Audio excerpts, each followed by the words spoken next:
perfect. All right, what's up, boys? So Monday, I think we both posted on our stories, and we posted a picture saying we were going to do a Q&A. So we're going to film that today. We just got done filming one part. It's going to be on Eric's channel, and then this part's going to be on my channel. So we're going to answer some of the questions. Yeah, and y'all check the description of Ryder's video. It's going to take you to part one. We just filmed it. Got some solid questions answered. And this is our first time doing this. It's a ton of fun. Yeah, this is my boy Eric too. Like, I'm sure some of you follow him, but we collab a lot. We collab a lot, and like we live in Macon, Georgia, so we pretty much live together every day. And yeah, if y'all don't know me, a little introduction. So I'm 21. Like I said, me and Ryder both live in Macon. I go to Mercer University. We met through Instagram over the summer. Then when I got to Macon for the start of the semester, we just started hanging out, going to work out together. My school gym sucks, and there's no one really that's like into fitness like me. So when he hit me up, I was like, yeah, man, let's do it. So we started working out. Just been filming content ever since. Collabing on Instagram and stuff. So yeah, we're just gonna dive into some questions, do this Q&A, and like I said, y'all can check out part one. That'll be in the description. Did we answer that one? I don't think so. Not really. All right. First question: where do you guys see yourself in 5 years? That's a pretty good question. I hope I'm chasing, like, one day down the road, I want to have my own facility and my own gym. Obviously, that's not going to come overnight. So that's what I'm working towards, and that's my dream, is to one day have my own gym. So I want to do something in fitness, and if you're not able to do something that you want to do, at least like work on it on the side, and that's kind of what I'm doing. So so I'm working towards that. One day that's what I want to have, and yeah, so that's kind of my motivation in this whole thing. Yeah, for me, I would say the main thing where I see myself in 5 years is just being happy in life. I definitely want to pursue fitness full time. I said that in my video, but I'm in college right now for accounting and finance, but my main goal and all I really want to do is pursue fitness full time. There's like a big entrepreneur in me, and I've kind of figured out like the ways that I can make money in fitness, and that's how I want to be. I want to be self-sufficient. I don't want to have to rely on my parents to keep supporting me. I want to pursue these different routes of making money and like pursuing the business side of fitness while doing it and just inspiring and motivating others. I want to have my social media presence a lot bigger in 5 years and just reach as many people as I can, because I love doing this so much. It's a ton of fun, and I get way more satisfaction out of this than like everything I learned in school. So yeah, I definitely think that you should chase what you're passionate about. I know my first job out of school kind of opened my eyes, because it wasn't what I was passionate about, and it opened my eyes to chase what I am. So and it's making me like work harder. So that's kind of how I feel about that topic. Let's see. Favorite compound lift. Ooh. So definitely bench for me. I hate squat and deadlift. I hate deadlift for sure. Squat's okay, but I love bench. Like when it's bench day, I'm super stoked. So and that's another thing I've been taking serious lately is my compound lifts. So I'm trying to increase them, trying to get them higher. So what about you? All right, so I got a little bit of a weird answer. So in March, like during quarantine, I injured my shoulder pretty bad. I had what's called a slap tear in my labrum. Yeah, I do too. But before I figured out about that, got my MRI, I was benching all the time, man. I got up to 365 on bench. I was lifting heavy twice a week. I was kind of ego lifting a little bit, if I'm being honest. But I love bench, and then it finally got to me, man. Like I was doing 315 for a set, and it was here at my university gym, and something just popped. And ever since then, I've had trouble with it. It's a lot better now because I quit benching, but 6 months ago I'd tell you bench, but right now I'd say deadlift. I just finished up competing in my first show, so I took a break from deadlifting. But before I started prep, I got up to 585 on deadlifts, sumo. I feel like my back is one of my major like stronger points, so deadlifts were they came a little bit easier for me, even though I didn't train them that often. But I hate to say it, like I don't hate hitting legs, but I put squats last. So first bench, then deadlift, then squats. Yeah, I went through the same thing. I have a slap tear in both shoulders, and that's just a labrum tear. And I heard it doing the same thing. I was benching, and it can kind of get, it's an ego lift. So I heard it. I got to like build it up to like 315, hurt my shoulder, and then I rehabbed, and I literally started from like ground zero. Like I started at like 95 pounds, and I've built it back up to like 315, 320 right there now. So I've rehabbed my shoulder, been taking care of it, take care of it daily. So that opened my eyes to kind of focus on stretching, focus on mobility and all, because it can go south real fast.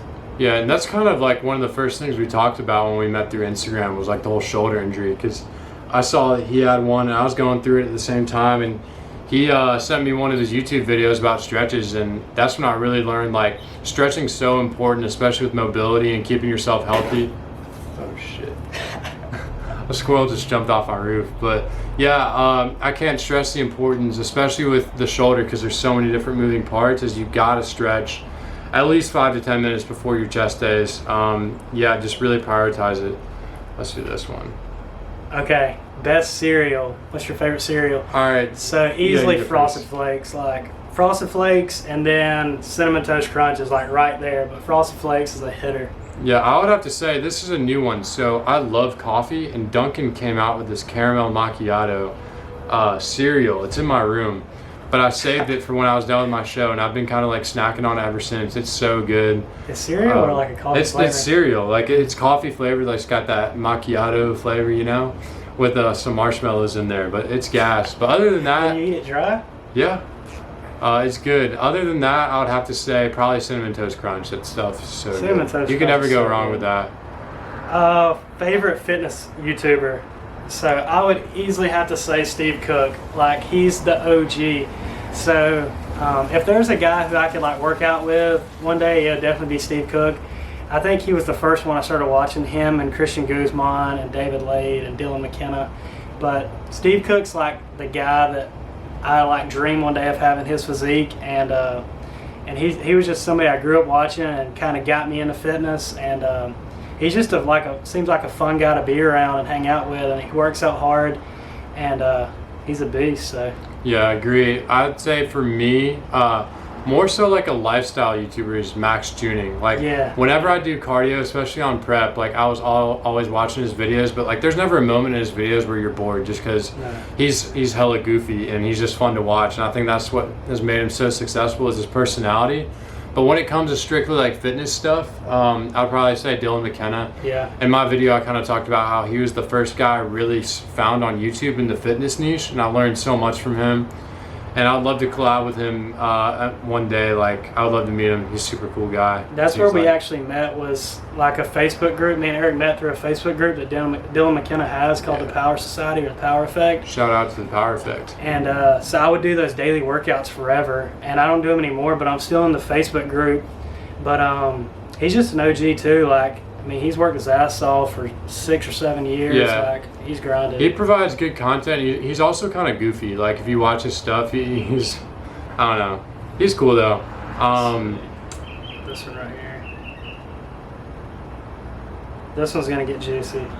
Bet. This is the one that everybody wants to know. Like, every Q&A, no matter who does it, everybody wants to know. Like, talk about steroids. So, do you ever want to take gear? And gear is just another word for steroids. I'm natural right now, but I've definitely looked into it. And I think mostly everybody within the industry, I don't care who you are, you've looked into it at least once. It's just an interesting topic, and it's very detailed. Like, I'm honestly scared to do it, but I have looked into it and I've researched it a lot. And if I was to do a show one day, then I probably would do it, just because like I would want to take it to a whole nother level. But right now, I'm just trying to max out my natural potential, because I'm a long ways from my potential, and I just been mastering nutrition, mastering training. And I do think before like you do make a move onto that next level, that you need to have a solid foundation in the gym, training, nutrition. Like, you can take all the gear in the world, but if your nutrition sucks, then you're gonna look like a pile of shit. So that's my aspect on it. So yes, I'm natural, and later down the road maybe, but I'm definitely like, I'm scared. I'm honestly scared to take it. So that's just my take on it. Yeah, we kind of went over this in my video too, but I'll explain again. I don't have anything against guys who do take that route. Like, that's totally fine. That's up to you. But for me right now, I'm just personally not like interested in it. I'm like low key a hypochondriac. Like if I have like a muscle spasm, I think I'm dying or something. But that's on another note. But I would be too afraid to take it, and then like I couldn't handle the stress of always thinking about the side effects. I'm not too educated about them, but like I kind of pride myself in being natural because I've worked hard for what I have, and I don't think I've fully maxed out my potential yet. I did compete in my first show, did it 100% natural, but I think for right now in my life, I just want to stay natural. I want to keep competing natural and just show people what's possible, what you can do if you put in the work. What I've worked for is like what I've worked for. I've worked hard for it, and I'm proud to show it off. But when it comes to competing at a higher level, where I'm nowhere near right now, like then it's kind of like something you have to do to get to that level. Yeah. And no shade against the guys who do it. That's a personal decision, and I don't shame them for doing that. There's guys who prioritize that over other things. So, and I would still consider us like beginner lifters. Like I'm 23, he's 21, so we're still young. Yeah, exactly. And, like I wouldn't want to mess up my hormones right now. And I do think if you do take the next stage, like the next level, and if I do ever do it, I want to have like a coach and someone who can watch over me 24/7, because I don't want to do it by myself. And I do think you should have a goal in mind and have like a tunnel vision towards that goal. Because I do think if you're competing to like the IFBB level, then I mean all those guys take it. Like it's pretty much impossible to place without being on some type of gear. Yeah, the issue I have is just your average gym bro just goes in the gym just juiced up with no goal in mind other than to, boast and show himself off. Like I think if you're taking it, it should be for a good reason, and that good reason is competing, or I don't know other than that, but like that's just what bugs me. If I see a guy in the gym, like just starting in the gym, and they get on gear, who's so stupid. Yeah, who's already, or some older guys who are already like balding and just look disgusting. Like, that's just not what I want. Yeah. Let's go to the next one. Let's do this. Who would your ideal sponsor be? Supplement and clothing that's for both of you. You want to go first? Yeah, I'll go first. I think Alpha Elite would definitely be. I would like. That's one of my dreams down the road is to like hopefully one day be an Alpha Elite athlete. I just think it's the coolest brand. I love their clothes. I like Gymshark, but I like Alpha Elite clothes more, and every joggers, tanks, whatever. And I like their type of athletes that they have. And as far as supplements, BPN, hands down. Like I love BPN. I love what Nick Bear represents. And it just seems like a solid team to be on. I love what he's built, and he's built a solid foundation from nothing. And I think that would just be the perfect team to be on. Yeah, for me, I'm wearing Athlete and Gymshark right now. They're kind of like the two staples in the fitness industry. And I feel like that'd be mostly everyone's answer, but I own more Gymshark stuff than Athlete, mainly because Black Friday, that's when I get all my stuff from Gymshark. Their prices are like steals on Black Friday. I would say recently I've liked Athlete a lot more as far as like the quality and especially like the athletes. Like going to Houston was the coolest thing, man, and I met so many of the Athlete athletes, and the gym is just awesome, and I love that environment. I'd love to be there full time, but I'd probably say right now Athlete over Gymshark. But just in general, like I want to be a part of a brand where I'm just if I did get sponsored in the future, where I'm not just another number on their team or like on their list who's trying to bring in sales. I want to be a valued person who's a part of that organization, taking them to the next level, and I want to be a part of that growth.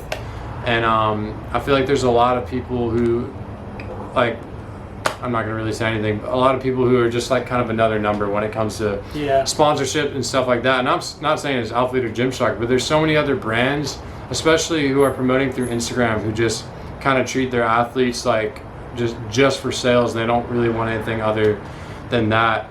But yeah, right now just Athlete or just anything that I can vibe with, anything that I like when it comes to gym gear. Supplements, I would say Ghost. I feel like that's another really basic answer, cool, but Ghost, like for supplements, I love like the taste of things, and their pre-workout and their protein is delicious. Sour watermelon. Yeah, there's a lot of pre-workouts that taste like chalk, like literally. Yeah. And Ghost, you can't go wrong with anything. Like right now, I got their pump product in my room. It's the sour watermelon Warheads one. But like anything that they have, especially their protein, like the Chips Ahoy, the Nutter Butter, it's so good. And like I would love to represent a brand like that I can actually like say that I would use their products if I wasn't sponsored by them. That's another thing when it comes to clothing or supplements. I want to be a part of a company that I would use their products if I wasn't sponsored by them, if that makes sense. Yeah.